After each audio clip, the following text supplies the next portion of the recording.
What is good, guys, man? Thank y'all for tuning back into the channel, man. If you're new, make sure you hit that sub button down below to be notified for every single video that I do drop, man. And how you know you're notified, man, is once you hit that subscribe button, you got to make sure you go to that bell. And once you hit that bell, make sure you press all. That's how you know you're notified for every single video that I do drop, man. Also, guys, go follow the Instagram. The link is down below in the description, or you can type it up right here. Also, this video is going on my Instagram, and if you're watching this on Instagram, make sure you go to my YouTube and subscribe, because this full video is not going up on Instagram. It's only 15 minutes on Instagram. The full video will be on YouTube if you want to watch the rest. But y'all see what the title is.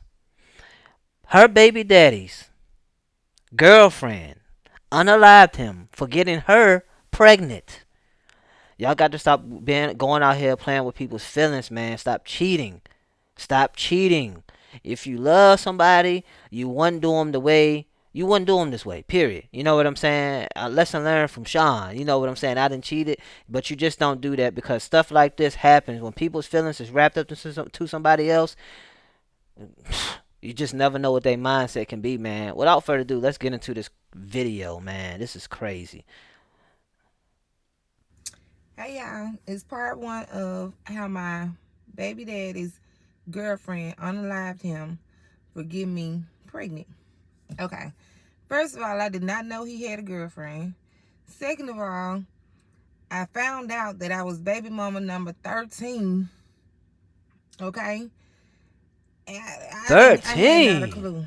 None of this, none of this, none of this. 13. And so let's just start the story. So I was married for 15 years, and I was staying in Houston, Texas with my then husband and our kids. At that point, me and my ex-husband ended up leaving me and my kids homeless. Like, took everything. Nothing. We had nothing. Absolutely nothing. Took everything from us or whatnot, and left us homeless. So then I ended up having to move back to Mississippi, where I'm originally from. I'm from Mississippi. So when I moved back to Mississippi, it had been 15 plus years since I had lived in Mississippi. I lived in Houston for 15 years, but I had been gone from my hometown for probably about 18 years, 18, 19 years or whatnot. So moving back home, everybody had to grew up. You get what I'm saying? That's over a decade. People change. Now, I knew my baby daddy forever. I've been knowing him since we were young kids. I used to mess with him back in the day. So when I came back home, I was very, very vulnerable. I had nobody, no nothing to talk to or anything. So when I seen him one day, we was in the store, and I seen him, and he was like, "What's up, Ken?"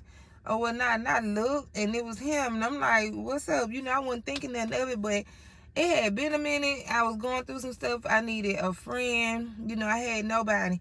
So me and him decided that we was going to link up and start kicking it, which we did. We linked up. We started kicking it. I started entertaining him. He started entertaining me. Then our chemistry started to rise or whatnot. So I'm feeling him at this point. Like, I'm going through so much mentally. I'm not thinking like this is just, you get what I'm saying, vulnerability. I'm looking at it like I got me kind of like a sneaky link or something like that. Something to entertain my time so I won't go into depression and stuff, because I was real depressed and messed up at that moment during those times. So we started linking up, kicking it tough, y'all. He put smiles all on my face. I mean, the sex was awesome. Okay? Like, everything was good. We would kick it every day. I had no idea that he even had nobody. You couldn't even tell he had nobody. You feel me? At least I didn't think that. So the man started spending like tons and tons and tons of money on me, okay? On me and my kids. And at that point, I ain't have nothing. I'm thinking like, hey, you get what I'm saying? Like, he really brightening up my day, my spirit, my everything. I don't know. He was almost like my knight in shining armor. Until one day, I started getting these strange text messages to my phone. And it was just like, you know, basically, if you don't leave my man alone, then we're going to have problems. Okay, hence I'm not messing with nobody else man. I'm only messing with this man, and this man is my boo. And this is a small town we stay in. Everybody know everybody business. So I had never heard though that he had nobody. You just couldn't even tell that he had nobody. We together every day, all day. We going on shopping trips. We going out to eat publicly. Nothing was hidden or nothing, y'all. He didn't So it care, did he? confused the mess out of me. I know what I know now, and I'm gonna get to that on how in the world he was hiding it or whatnot. But we kicking it tough. Then I started getting the text messages or whatnot. Okay, not only did I start getting the text messages, I started getting somebody riding and creeping by my auntie house because I'm staying with my auntie at the time. Just riding and creeping, riding and creeping. So I'm not paying anything no attention or whatnot. I'm seeing it, but it ain't registering in my head, this for me. When I told him about the text message that I was getting, he was all Ken, I don't know who that is or whatnot. That ain't for me. He was making a joke. He was like, you must be cheating on me. You must be cheating on me. And I was like, I'm not cheating on you or whatnot. So we let that go. All right. That night we end up having SEX. Okay. That night we end up having SEX. I say we had been screwing at this point for probably about 4 months. No, like 3 months. Then I get pregnant. So I tell him that I'm pregnant. I send him the stuff to his phone. I send him everything to his phone. So that night he ended up coming over my house or whatnot, my auntie house where I was staying. And I never forget it. He was like, come on, babe. Like, we finna go to my house. That was my first time actually going to his house. So I'm like, okay, babe, let's go. Or whatnot. We supposed to be Netflix and chilling or whatnot. We laid up. I mean, kicking it. He got his arms around me. I'm around him. We kissing. One thing led to another. We end upstairs in the bedroom. When we get upstairs in the bedroom, I mean, he flipping me over. I'm on top. When I tell y'all I'm on top at this point, I'm talking about ride, ride, ride. I start hearing somebody like they coming in the door. And that scared the mess out of me because part 3 of my baby daddy's girlfriend unalived him for getting me pregnant. So, where I left off at in the last video, we started hearing what I did. I heard like somebody trying to open the door. It's like I heard it like they was turning it slow. You can kind of hear the creep, kind of like turning it slow. He's so into it. I'm into it too, but I catch everything. So it scared me. So when it scared me, I jumped up. I'm like, hold on. You don't hear nobody opening that door or whatnot. So he like, babe, like, you don't hear nothing. Like, it's just the crips and crevices basically that I'm hearing. He's like, it's a big house, so it's quiet, and it's an older house, but it's a big house, so we thinking it's just the crips and crevices. He never got up to look because we so deep into the SEX. You feel me? So as we continue on, he Boy, she fascinated about that boy, about him. I tell you that. flipped me over, whatnot, because I'm thrown off at this point. I don't even want to keep going. I'm like, go check, go check. He get the kissing back on me. He like, nah, babe, like, calm down. It's just in your mind. Just calm down. Ain't nobody here. Ain't nobody here but us or whatnot. All right. As he on top of me, he kissing me. He making me more and more relaxed or whatnot. So we getting back into it. At this point, he is on top of me. We're back into it. Next thing you know, literally at the blink, it just went so fast. I can't even fathom the thought. It went so fast. I heard a boom. That's what you heard. You heard a boom.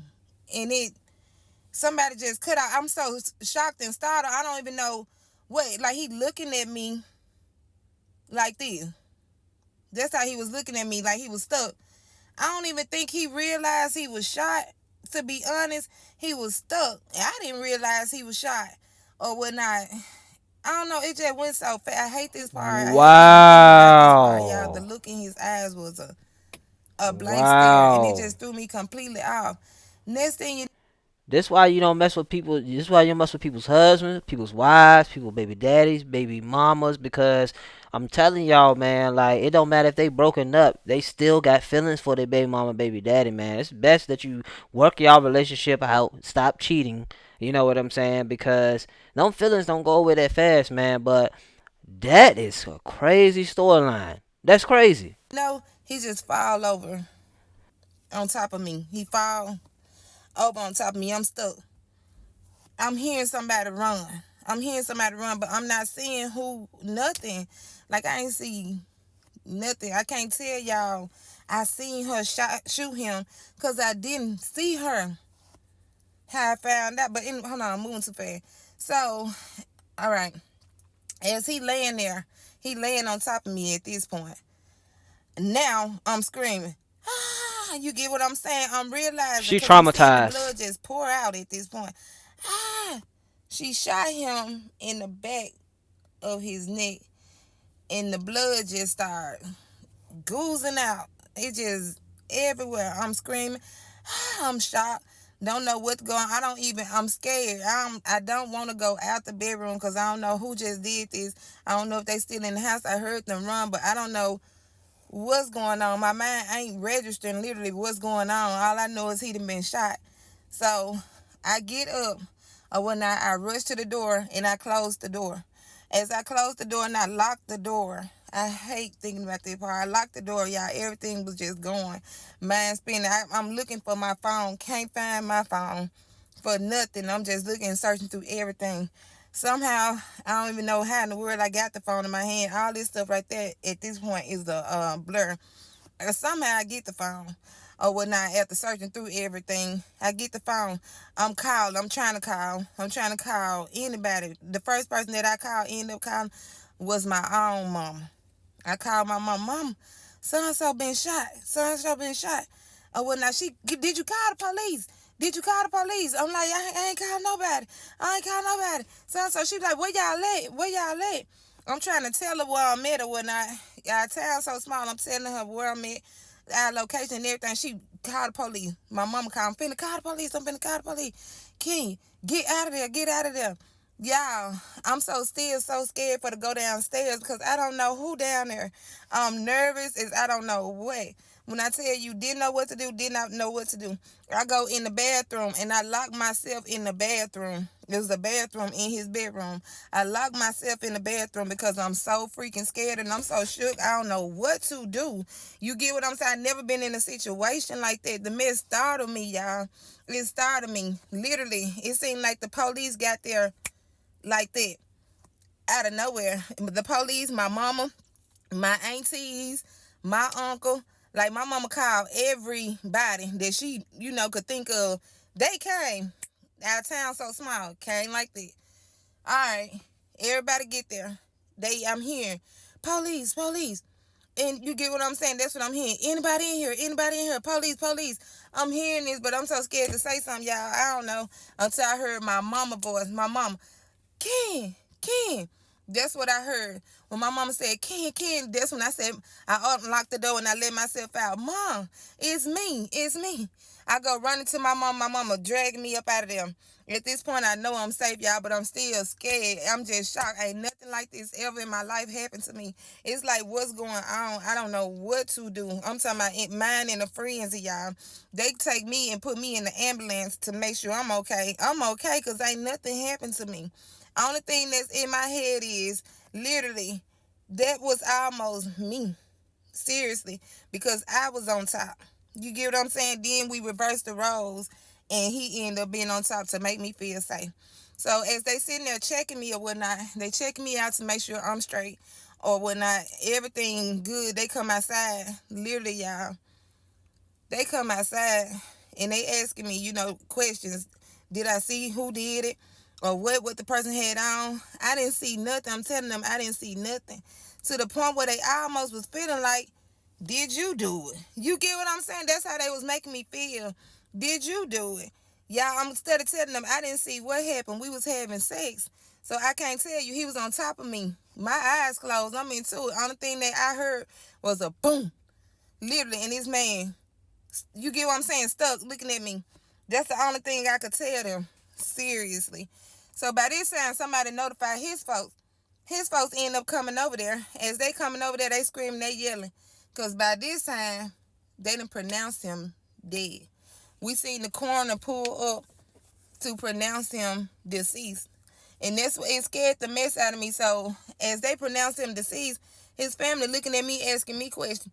Who was in the house? Who I was in the house? I can't tell them who was in the house because I don't know. When nobody in the house to my knowledge but me and him. I have no idea, and I basically can't even tell you at this point. I'm thrown off. Y'all asking me all these questions like I know. I'm so thrown off. Then somehow we end up leaving. They let me leave. And my mom was like, we gonna continue this on tomorrow. Y'all, it's so hot out here and I got my windows up. But we gonna continue this on tomorrow or whatnot. She need to calm down. She need to calm down. Y'all hear folks start texting my phone, all kind of threatening messages, trying to make it seem like I did the stuff, and I know for a fact I didn't do it. Okay, they started sending me threatening messages like I had did something. I know for a fact I didn't do anything. Only thing I was doing basically was laid I up know with y'all this think man. the I don't same have a thing. clue who did what. The next day, the police asked, can I come back down to the station? Can I come down to the station so they can ask me some questions? I couldn't sleep at all that night. Like, my mama, my whole family basically was around me that whole night. They didn't let me, literally, let me out their sight, basically. So I'm still up. I hadn't been asleep or nothing. I get down to the police station to answer more questions. They questioning me. At that point, we found out it was another death that happened that night. It was another death that happened that night, and it ended up being his girlfriend death. How we found that out? Oh shit, my bad. How we found that out was, hold on. Let me say this out of respect for my baby daddy's family and friends and family members. I'm not trying to bash anybody. I'm just basically telling my story. This helped me therapy. It helped me with therapy and everything like that to get stuff out or whatnot. So if it's part of my story, it's just part of my story. It's my journey. It's from what happened from my perspective or whatnot. So if you don't want to watch it or whatnot, just don't watch it. Simple as that. You don't have to come to my page sending me threatening messages. You don't have to send me, any type of negativity to his family members at all. Just don't watch it. I don't mean no harm, but it was part of my story. It's still part of my story. It's part of my life. And that's what I'm here to do. I'm here to share. Share, because it helps me with therapy. So if you don't like it, don't watch it. Simple as that, because I'm telling my story. Exactly how it happened to me. Okay, this is part.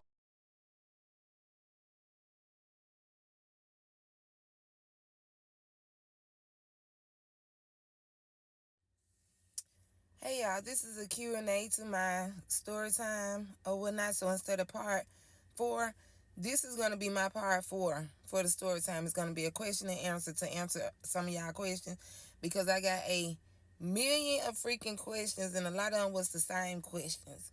So I'm going to answer some of those so y'all can get a better understanding, because it seemed like y'all wasn't listening or something. I'm not sure, and I don't want to confuse anybody. So let me answer some of y'all questions. And another thing, this is a lot. Like, it's still traumatizing. It's very traumatizing. And I've been going through therapy, so that's how I'm able to even talk about it. So when I'm cutting it off in parts, it's because I need a break. You get what I'm saying? Before I continue telling the story. So if you get 2 parts a day, that's what I can give you. I'm sorry, but that's all I can do, like, to be honest. Don't mean to be harsh or rude like you guys are being, or some of y'all. So let's get started. The first question, the famous freaking question that I'm being asked the most, is this one right here. Okay. No, I did not know he had any baby mamas, because if you was listening to the video, I was not living here for literally over 18 years. I lived in Houston for 15 years, and I lived in other parts, Atlanta. I think I stayed in Atlanta and Alabama at one point for like probably like 2 to 3 years together. So about 18 years plus, I had not been home. Our town is small country. Don't nobody stay here. You get what I'm saying? People don't like to stay here. It's not jobs here. It's not anything here. It's hard to even make it here. So no, I wasn't keeping up with these people because of the simple fact I was in a controlling marriage. So therefore, I was not on social media. I didn't even have a social media until after I moved back home years later, 15 years later. You get what I'm saying? Of being gone. Being gone from Mississippi for 15 years plus. Not having social media. I had a controlling ex-husband. Y'all don't know that part, but I think I said that. I said I was in a 15-year marriage. So while I was in that 15-year marriage, it was very controlling, abusive, physical abuse, mental drain. It was just draining. So that's what the mental anguish even started from, this marriage. Being in a marriage so long, and it's just so mentally disturbing, and you getting beat up almost every day, or you getting almost every day. I'm gonna say that. I don't know what words I can say on TikTok. I'm new at this. But yeah, it was just a lot or whatnot. So when I came back home, I did not talk to nobody because I was embarrassed. I was ashamed because I felt like failure. I'm from a town that people talk. They talk about you. And see, I used to have it all. I used to have the marriage. You know, this was on the outside looking in. This is what they seen. I had the marriage. I had the kids or whatnot. They thought I had the perfect husband because behind closed door, you never know what's going on in a person's household. So they thought I had the perfect husband. They thought I was living the life. I had the big house, which I did. I had like a foreign car or whatnot. Literally multiple foreign cars. I had a great job. My ex-husband had a great job. So they looking at us as a power couple, not knowing it was a fucking disaster. You get what I'm saying? It was a mess. And that's a whole different story time. That's why I told y'all my life is a lifetime movie. I can't help that I went through this stuff. But God take us through stuff, one thing. God take us through stuff and on mission so that we can have lessons, so that we can learn lessons and teach others. So it's okay to judge me. It does not hurt my feelings. I swear it don't. Because at the end of the day, I go through things and I've been through things so I can be a... Okay, this is part 5 to my baby daddy's girlfriend unalived him for getting me pregnant. And this is going to be, I'm finna try to make this the last part and try to wrap this up because this is just one situation that I hate reliving, but I need to do it. I need to do it. It's so sensitive. And on top of that, her family has reached out to me with a cease and desist, so I got to be very, very careful about what I say in this part. But and I didn't expect my videos to blast off like this, so I honest to God am not trying to bash anybody. I will say this a million times. I'm just trying to tell my story. It helps with my therapy because I am so sorry. I'm sorry, and I didn't mean for it to go like this. But when the police they came when we was in the station,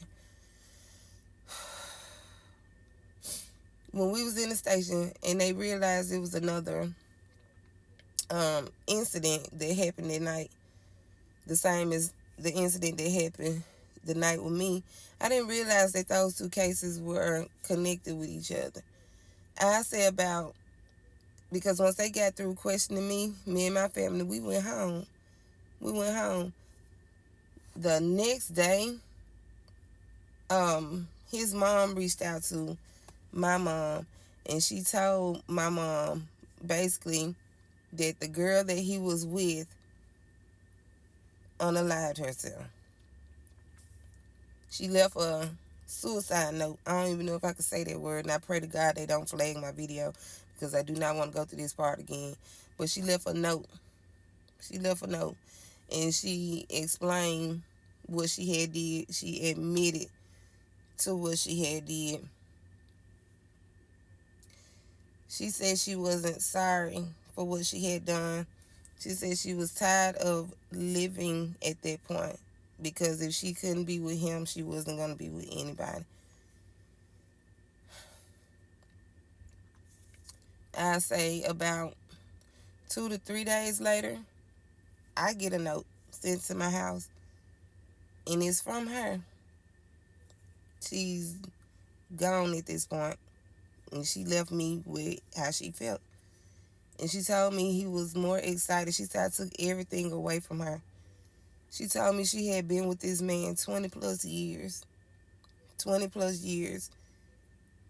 They weren't staying together, but she said they was together. So I'm thinking like, at this point, I know better now. I know is like, I guess he was like a player.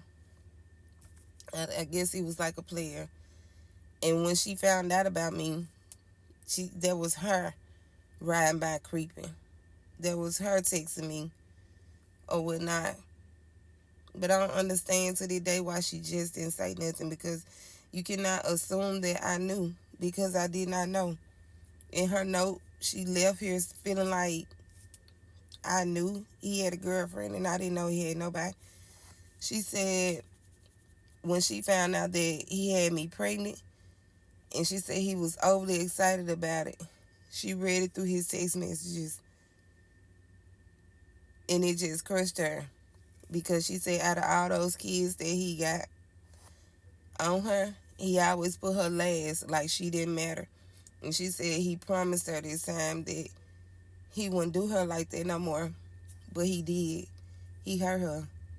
He hurt her bad. I think she was crushed to the point, basically, from the note that I got. She was crushed to the point where she just couldn't live no more. She said she couldn't live like this. She couldn't. She said she didn't want to see us happy together with our baby. She said she couldn't live to see that type of stuff, and she said she didn't want me or him to be happy. She said that night that she came there, she came to me. And when I read that part, it hurts me, because just sleeping with a man could have took me from my kids. It could have took me from my kids, and the only thing I was doing was just really kicking it. I wasn't trying to get pregnant. I wasn't trying to get pregnant. I wasn't trying to ruin nobody's life. I wasn't trying to do none of that. I wasn't trying to be the reason somebody is deceased. It felt like I'm the reason two people are deceased. And I didn't want to, I didn't try to do none of that. I was going through my own stuff. That's why I feel like, what did I do to deserve any of this, like, to even go through? I was questioning myself so bad, y'all. I was questioning myself so bad. Hold on. Okay. I'm back. I'm sorry. I'm sorry. This just is so hard to get through that part, y'all. I hate to relive it. And like I said, her family sent me a cease and desist, so I can't even really just talk about it. But I'm sorry. I am so sorry. You never know what a person is going through. This man told all of so many lies. When we end up going to his funeral, y'all, they tried to ban me from going to his funeral. Everybody did. To this day, his family don't really want to have nothing to even do with my baby. Nothing. They don't call and ask about him. They don't call to see, do I need anything. Everything that I've gotten from my newborn baby has been because of me. It's been because I work and I just try to get things piece by piece. That's why I said it seemed like everybody don't want my baby here on earth, but I feel like God gave me this baby for a reason. It's my baby. And we may not have everything that I need, but I'm going to get there piece by piece. My baby going to have what he need, like piece by piece. I'm going to get it. I have my baby literally either this week or next week. I'm trying my best not to have him this week because my uncle's funeral is this week, but they banned me from the funeral. That's how I found out he had other baby mamas. It's just a lot. All of them started reaching out to me, just coming out the woodwork, because they actually the other baby mamas want to make sure that they kids know they sibling. It's some that don't, and it's some that do. He got older kids that, want to know they sibling. I just feel like he manipulated us all. He left here with so many unanswered questions. But I'm gonna wrap this series up, y'all. If y'all got questions, I answer questions. Man, that is sad, man. That is sad. I'm gonna be honest with y'all, man. It ain't cool to mess around with multiple women and multiple men. Um, God made women for men, and um, as a man, we can't be just spreading our seed out here. We gotta choose one woman to live the rest of our lives with. You know what I'm saying? Like, and just in general, with people playing with people's emotions and feelings, manipulating them, lying to them, cheating on them. I was a cheater. I was a cheater at one point. I cheated. You know what I'm saying? And it's not cool. It's not a good feeling. It's not cool to make somebody look dumb. You know, you can be cheating on somebody and then bringing them home a disease or something like that. You know, and at the same time, when people love hard, they do things that they probably wouldn't have thought they'd do, like unaliving somebody. And nobody wants to feel that way. When you feel like you love this person with all your heart, and when they do you wrong, you never know what you'll do. You know what I'm saying? So stop playing with people's heart out here. It ain't cool. You know, and the fact that his girlfriend unalived himself, and they said they've been together for 20 plus years, and the dude told her that he would never do this again. Um, just stepping into her shoes for being with him for 20 years and stuff like that, and she said she'd never want to be with somebody, and she said she can't live without him. You gotta love yourself more when it comes to a person. At the end of the day, you got to love God. You got to put God in front of everything. That's why you take your time. That's why you ask God to direct your paths when it comes to a person. Because you never know people's motives at the end of the day. You want to be with the right person. You don't want a cheater. You don't want a manipulator. You don't want a person that just want to use you for this and that. You want to be with the right person. You know what I'm saying? And you want to be for sure. And at the end of the day, all you can do is trust. All you can do is try to trust them. But in this situation, right, like this right here, the dude having 13 baby mamas and stuff like that, I feel sorry for the kids more because, I mean, every child needs a dad. Every child needs a mom. But this story is sad. I almost cried, and I pray that she gets all the help that she needs, and that she can heal, because what she has described is very traumatizing, man. You got to know. You got to know. You got to pray about the people that you're around, because you can't just trust just like that. Listen, man, y'all comment down below exactly what y'all think about this video, man. And at the end of my videos, I always say stay inspired, stay motivated, stay grinding. Until next video, I'm out of here. Peace.